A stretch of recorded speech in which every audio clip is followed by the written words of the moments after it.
Hey Mom, are we going to Grandpa's this year? Summer vacation is just around the corner. My son came over to me and asked with an excited face.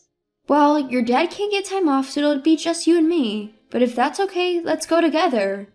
With that, my son raised his hands and cheered happily.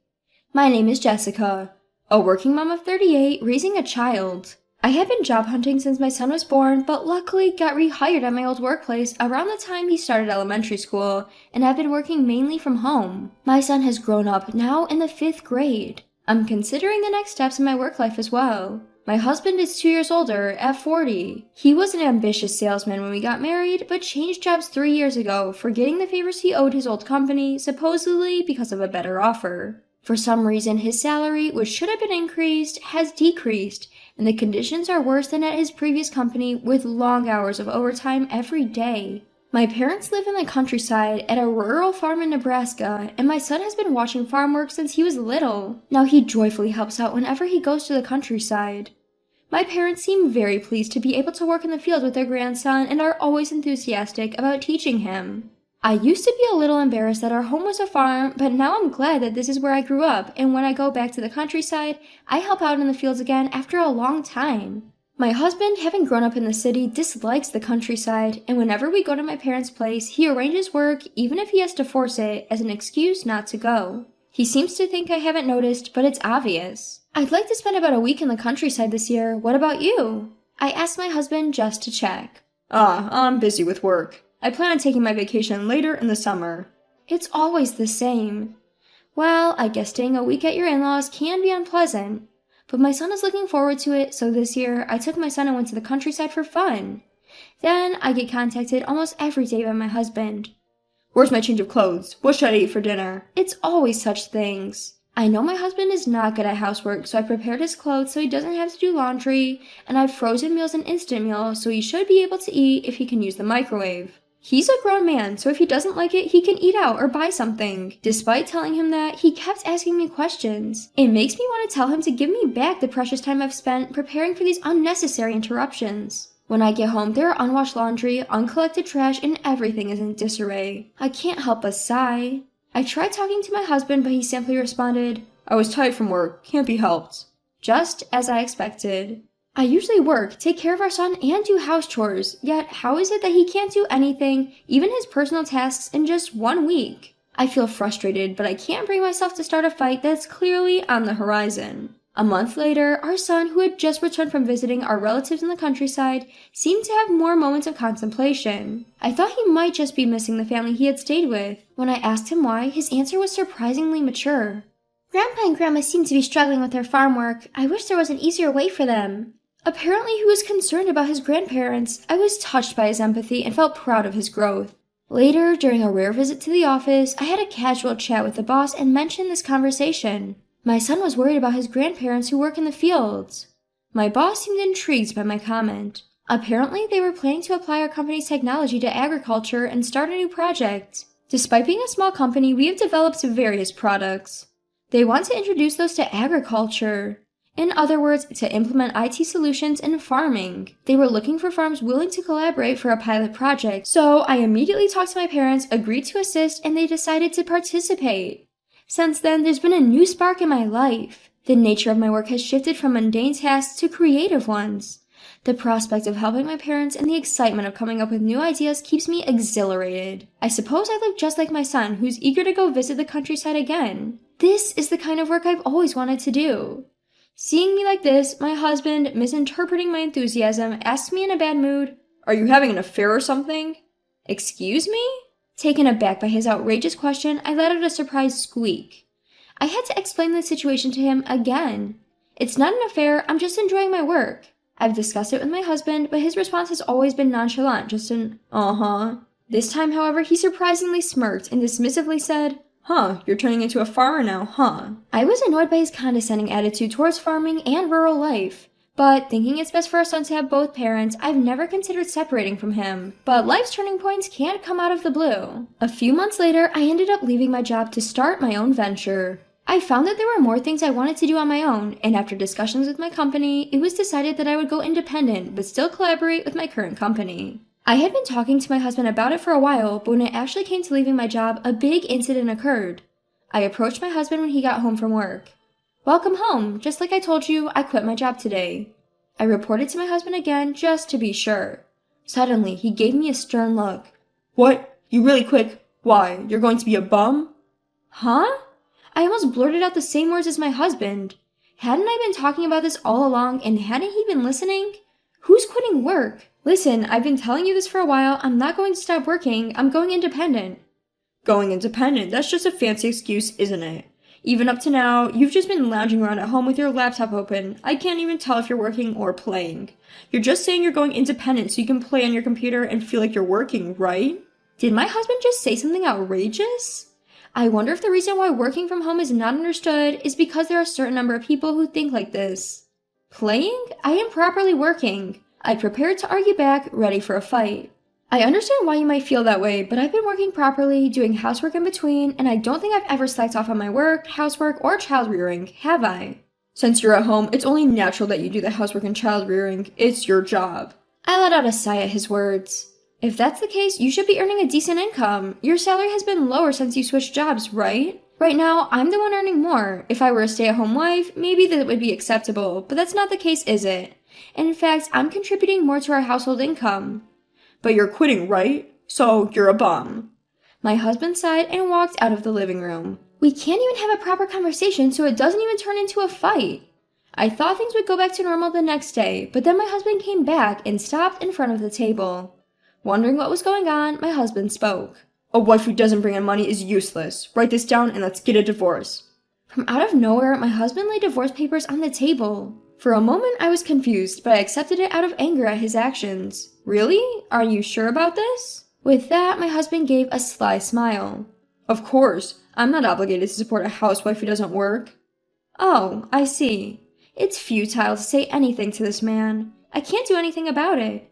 But we have a son, so divorce isn't that simple." When I brought this up, my husband laughed it off. "You take him with you. Raising kids is a mother's job, right? Besides, he doesn't look like me at all. Whose kid is he?" I couldn't believe my ears. My husband has gradually stopped playing with our son and now hardly talks to him at all, but I never imagined he would say such a thing. How can you say that? He's your son through and through. "You're just saying that because you want child support, right?" Feeling insulted, I raised my voice.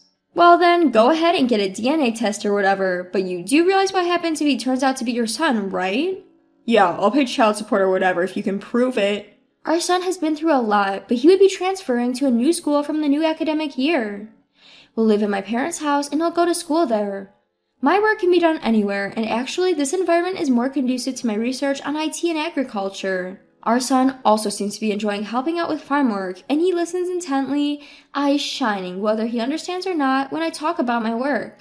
Before my son and I moved out, the results of the DNA test came back, affirming the father-son relationship between my husband and our son. If I talked to him based on this, he might reconsider the divorce. It would be better for our son to have both parents. That's what I thought as I was about to talk to my husband, but my son, noticing that something was different about me, said, "It's okay if Dad isn't around." Surprised, I asked my son why. Then a shocking truth came to light. My son claimed that my husband was having an affair. Apparently, when he was playing with his friends after school, he saw my husband walking arm in arm with a young woman. It seems he's seen it several times. After he came back from our country home, my son seemed deep in thought. Turns out he had witnessed my husband's infidelity, but it seems he didn't want to break the news to me, fearing it would upset me.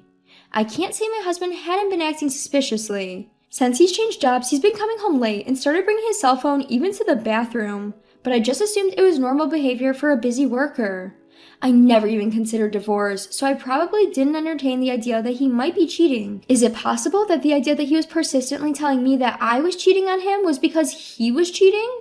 When I thought that, I couldn't help but feel ashamed and consulted with my mom friends. To my surprise, she confessed to having seen my husband with a woman who looked like a mistress. Moreover, my friend had instinctively taken a photo of the scene with her phone and was contemplating whether to tell me. If he wanted to cheat, he could have done it somewhere less conspicuous. Probably thinking I'd be homebound because I work from home, my husband surprisingly had been going on local dates. While my husband was in the shower, I pretended to have something to do in the bathroom, checked his phone, and conveniently found messages from the woman he was allegedly seeing, and I saved the evidence. I also found discarded receipts in our room which indicated my husband's whereabouts. Gathering evidence of his infidelity wasn't as difficult as I thought. Through my lawyer, I'm demanding alimony and child support. I didn't think he would pay willingly, so I involved a lawyer. As expected, I received a call from my husband. To my surprise, my husband even showed up at my parents' house, which he despised visiting. What is this all about? When I answered the doorbell, my husband started shouting. Isn't it clear? The amount claimed for damages and child support. Oh, and the DNA test results too. You said you would pay child support if paternity was confirmed, right? So make sure you do. Also, you know what this is about, right? Compensation for infidelity. I was beyond anger and found myself laughing. My husband kept denying any infidelity. Of course I no longer bought his words. I snatched the envelope he was holding, took out its contents. These are the proofs of your infidelity, so that's the claim for damages. You get it, right? You kept saying that I was being unfaithful, but it seems that idea only came up because you were the one cheating. Moreover, the woman you were cheating with isn't from your previous workplace. To make things worse, she's married and her husband is your colleague. You moved jobs not because you were headhunted like you bragged about, but probably because it got uncomfortable after the affair. I never thought you were cheating when you said you had overtime. While sighing, I stated the facts and my husband glared at me. This is a setup. Anyone could forge these photos. His stupidity left me too drained to argue. Well, you might think it's fabricated, but that is genuine. What? Why? Because I'm not so idle as to make fake pictures, and I'm the one who obtained this evidence. I grew frustrated as my husband kept insisting it was fake. Surely you must be worried about another alimony claim. I guess your current salary isn't as low as you made it out to be. The reason you couldn't contribute to our household expenses was because you were paying off the alimony from your affair, wasn't it? I knew something was off. You were secretly making payments from your salary to the ex-husband of your mistress, weren't you? Well, that sure would drain your money, but don't worry, you'll be paying again this time around. It seemed as though he and his mistress believed they were fated partners who had mistakenly married others.